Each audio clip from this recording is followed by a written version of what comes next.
In the grand old city of Benin, there lived a little orphan boy named Osatoame. He had lost both his parents at a young age and was left in the care of his wicked uncle Odogun and his aunt Iwogie. Though they were his only relatives, they treated him no better than a servant. Every morning before the first cock crowed, Osatoame would fetch water from the distant stream, sweep the compound, and prepare food that he was never allowed to eat. His uncle and aunt feasted while he chewed on scraps, but Osatoame did not complain. He believed that hard work would one day change his fortune. One evening, as he walked home from the marketplace, he saw an old woman struggling to carry a heavy basket of yams while others passed her by. Osatoame rushed forward and helped her.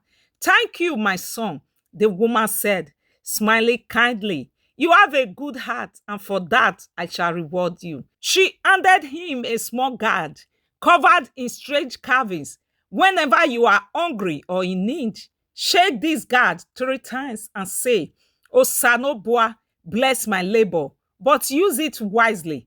Osatoame thanked her and ran home. That night, when his stomach rumbled with hunger, he remembered the guard.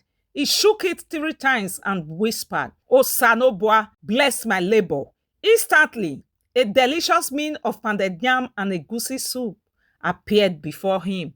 From that day, whenever he was hungry, the guard provided food.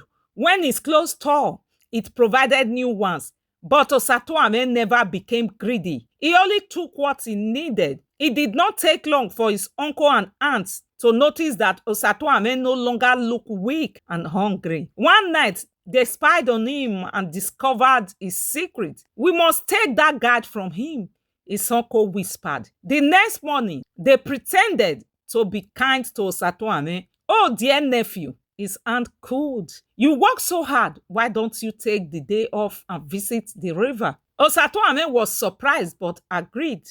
As soon as he left, his uncle snatched the guard and shook it violently, demanding riches and feasts beyond imagination. But the guard had been given to Osatoame for his kindness and industry.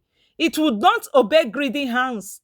Instead, it cracked open, releasing a swarm of angry bees that chased the wicked uncle and aunt out of the house and into the forest. With his cruel relatives gone, Osatoame became free. He used his gift wisely, helping the poor and sharing his blessings. News of his kindness spread across Edo, and even the Oba heard of him. The great king summoned Osatoame, and impressed by his wisdom, made him a royal advisor.